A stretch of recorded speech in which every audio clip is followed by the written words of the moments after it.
यो घर तपाईकै नै हो? हजुर मेरै नै हो। यो घर वरिपरि चाहिँ यो काठको उसमा चाहिँ मुढामा चाहिँ मौरी पालन गरिरहेछ है? हजुर। कतिको आम्दानी भइरहेछ यसले? यसमा भइरहेको छ। हामीले यो जेउस कार्तिक मङ्सिरमा यो मौरी काट्ने गर्छौँ, त्यतिखेर धेरै औषधि नै हुन्छ यसको मह पनि है। जेउस अहिले फिलहाल 10-15 घम छ, काट्छ। अहिले यति नै छ।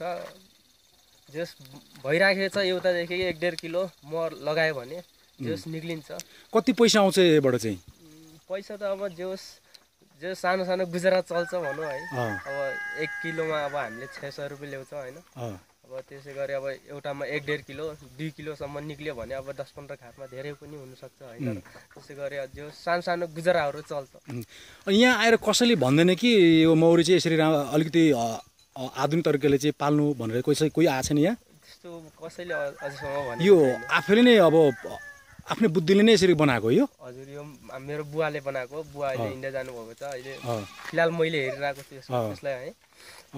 फेरि बुवा आउनु भयो भने फेरि बुवाले जस्तै तपाईँलाई थाहा छ यो मौरीले चाहिँ अझै राम्रो तरिकाले चाहिँ पाल्यो भने चाहिँ बढी चाहिँ अब मह आउँछ भन्ने कुरा थाहा छ? हजुर, यो अब जो घम ठुलो ठुला भयो भने होइन, अब ठुला भएछन् भने अब त्यसमा महहरू तन्न लगाउँछ। सानो घम भयो भने मह धेरै लाउँदैन होइन। अब त्यो चाहिँ अब ठुल्ठुला बनाउनु पर्छ घमहरू है। म वरिपरि जङ्गल देखेको छु, फुलहरू देखेको छुइनँ नि त फेरि म।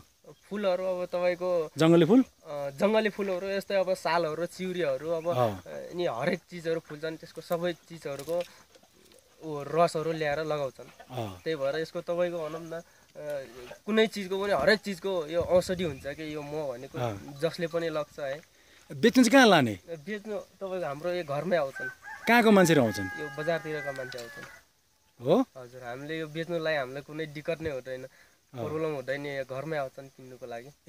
अनि तपाईँहरूले चाहिँ अलिक सोच्नु भएको छैन यसलाई चाहिँ अलिकति आधुनिक तरिकाले अझै राम्रो व्यवस्थित रूपले चाहिँ अब मौरी पालन गर्छ सोच्नु भएको छैन कि? तपाईँको घर वरिपरि फुलै देखेको छुइनँ म। फुल नदेख्दाखेरि पनि तपाईँको धेरै देखेँ मैले, अलिकति अव्यवस्थित देखेँ मैले। अझै यसले व्यवस्थित रूपले चाहिँ अब मौरी पालन गर्यो भने चाहिँ तपाईँ कतिको जसम्म देख्नुहुन्छ?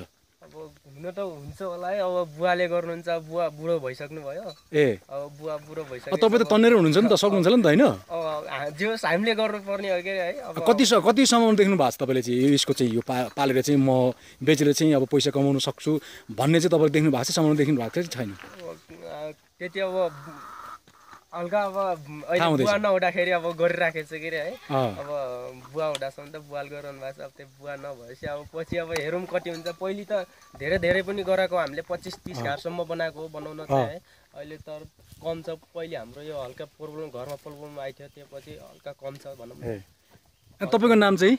मेरो नाम खास नाम ओबबहादुर हो। ओबबहादुर के? बुढा मगर। यो कुन ठाउँ? यो हात्ती खर्क हो। दाङ हात्ती खर्का, घोराई नगरपालिका। घोराई नगरपालिका, वार्ड नम्बर 6।